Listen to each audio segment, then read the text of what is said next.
എന്റെ ട്രൈ കണ്ടവൾ സ്ത്രീകളെ പീഡിപ്പിക്കുന്ന ഒരു ഹോബിയാണോ സിറാജിന്? ഒരിക്കലും ഇയാളെന്താ ഒരുമാതിരി മുള്ള വെച്ച പോലെ വർത്താനം പറയുന്നത്? സ്ത്രീകളെ ഇങ്ങനെ ഫോൺ വിളിച്ച് പീഡിപ്പിക്കാറുണ്ട്. അല്ലാതെ ഒരു പീഡനത്തിന് ഇതുവരെ പോയിട്ടുമില്ല. ഇനി നീ എങ്ങാനും അപ്പൊ ഇതെന്തുട്ടോ?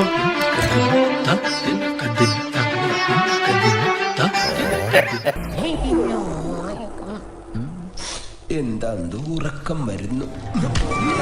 അതൊന്നും പറയണ്ട സാറേ, ശരിക്കും അതൊന്നും ഓർമ്മിപ്പിക്കാത്ത.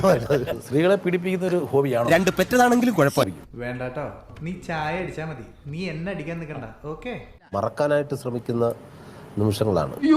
ഓർമ്മിപ്പിക്കല്ലേ പൊന്നെ. കാരണം തെറ്റ് ചെയ്യാതെ നമ്മളെ തെറ്റുകാരനാണെന്ന് സമൂഹം ഒന്നടങ്കം നിൽക്കുമ്പോൾ ചുമ്മാ അങ്ങനെ ആൾക്കാരങ്ങ് ആരോപിക്കും. അത് ആരംഭിച്ചു ഇനി പറഞ്ഞിട്ട കാര്യം നമുക്ക് വേറെല്ലാം പറയാം. ഈ കാശിന് വേണ്ടിയിട്ടാണ് എന്നുള്ളതാണ്. ഞാൻ അത് പിടിക്കുകയും ചെയ്തു അവരെ. അതാ ഞാൻ ഫസ്റ്റിലേ പറഞ്ഞത്, കയ്യപ്പത്തൊന്നും കാണിക്കരുത്, നാട്ടിക്കരുത്. നിങ്ങൾ കേട്ടില്ലേ? സത്യം സത്യമായി പറയുന്നവനായി ഈ രാജാക്കന്ന് കേസ് കൊടുക്കണം പിള്ളേച്ചാ, പോലീസ് അന്വേഷിക്കട്ടെ. അതെന്താ ഈ നാട്ടിൽ ക്രമസമാധാനമില്ല?